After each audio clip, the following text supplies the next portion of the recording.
What's up, boys? Welcome back to another video. And today I'm going to be talking about inverse fair value gaps, known as IFVGs. Um, just throwing a little slang in there, but yeah, nah, this is a super simple concept that I use for entries on my trade, and it's exactly how it sounds. It's literally fair value gaps getting disrespected. So if you saw my fair value gap videos, you're gonna know how to identify fair value gaps.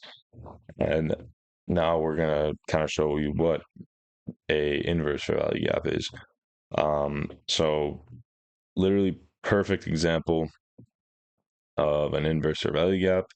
We have a bearish candle, right? And then it left a fair value gap right here, right there. And it's as simple as the candle closing above it and disrespecting said P array or said fair value gap.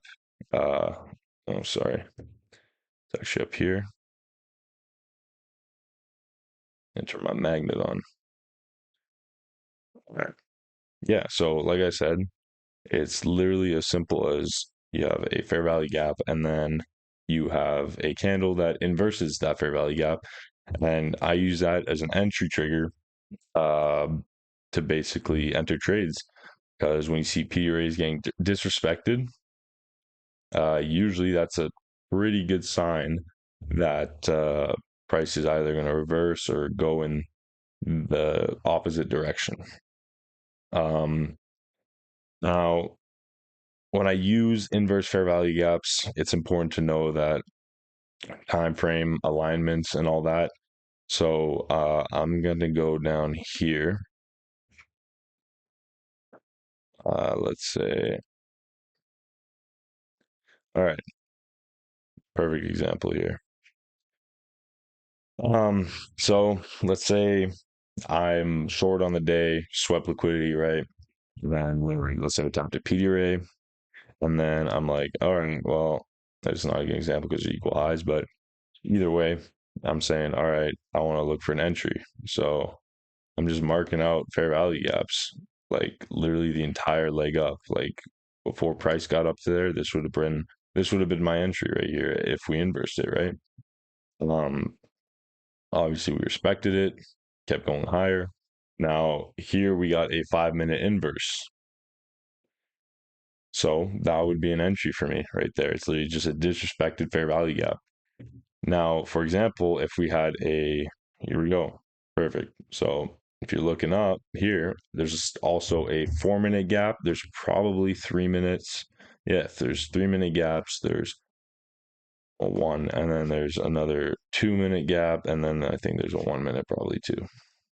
Now, it's super important that when you're using inverse fair value gaps, and at least the way that I trade is the most important thing is that you are taking trades or entries on the highest time frame fair value gap. So here we have a 5 minute gap. I'm not gonna say, oh, well, we inversed it. Let's say it inversed on the whatever, I don't know, like in 1 minute. Hypothetically, right? Let's say we got a 1 or 2 minute inverse here, right? Well, the 5 minutes still didn't close, so I'm not taking that because I want the highest time frame inversion. And why? It's because, like I said, higher time frame holds higher power. Um, you know, if you take it on a 2 minute inverse there, well, what happens if this 5 minute gap gets respected, right?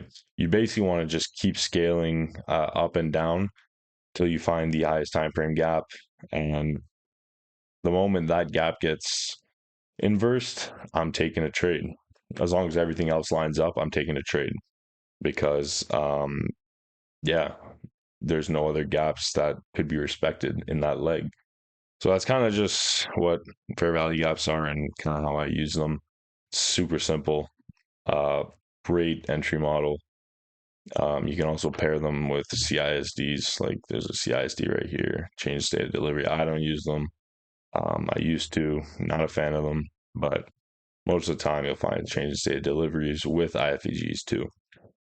But yeah, that's pretty much it for inverse fair value gaps. It's pretty much just PD raise or fair value gaps getting disrespected.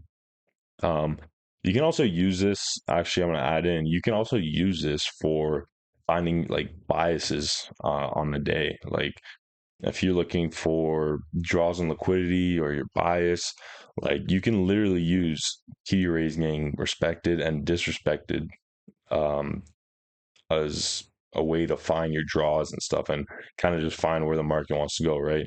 So like you got this huge 15-minute fair value gap here, right? Like for example, today we were trading into it. I was short, but we obviously inverse said fair value gap. So I'm probably going to be long tomorrow because we're disrespecting bearish Peter rays and respecting um, bullish ones. So yeah, it's super simple concept. Great for entries, great for finding your draws, great for absolutely everything. And yeah, that's pretty much it for today. Hope you guys like the video.